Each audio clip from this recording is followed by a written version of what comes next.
uğraştırmasın.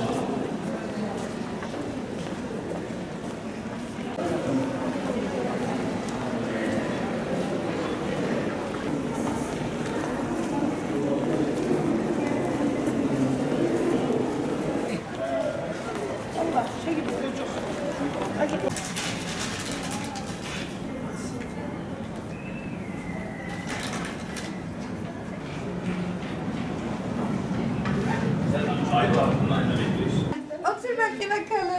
Bir otur şöyle. Bak sen burada ne var? Burada ne varmış? Gördün mü bebeğim sen bunu?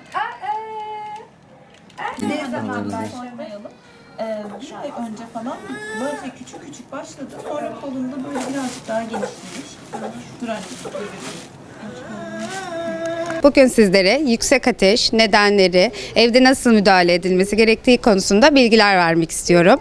Öncelikle ateşten bahsetmek istiyorum. Ateş çocuklarda 38 derece ve üzerinde vücut ısısının seyretmesidir.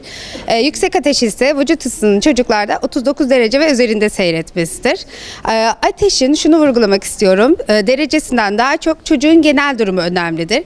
Çocuk halsizse, genel durumu tepkisizse ateşe müdahale etmek gerekebilir dereceden bağımsız olarak. Bu nedenle yüksek ateşin nedenlerinden bahsedeyim. Yüksek ateş çocuklarda en sık üst solunum yolu enfeksiyonları, otit dediğimiz kulak iltihabı, alt solunum yolu enfeksiyonları, idrar yolu enfeksiyonu gibi nedenlerle olabilmektedir. Aşı sonrası ateşler genelde geçicidir ve hafif seyirlidir. Bunu normal kabul ederiz. Diş çıkarma döneminde olan ateşler ise genelde yüksek ateş olmaz. Bu da geçici bir durumdur. Normal kabul ederiz. Böyle durumlarda şöyle ateş olduğunda panik yapmadan öncelikle evde yapacağımız uygulamalar var. Onlardan bahsedeyim. Evde çocuğumuz eğer kalın giyinmişse kalın kıyafetleri çıkarmalıyız. Ilık bir duş aldırmalıyız. Çocuğun ateş durumunda bol sıvı alımının sağlanması gerekmektedir. Sıvı alımına çok dikkat etmeliyiz. Bunlarla birlikte doktorumuzun önerdiği uygun dozda ateş düşürücüyü çocuğumuza verebiliriz. Aynı anda birden fazla ateş düşürücü vermek uygun değildir.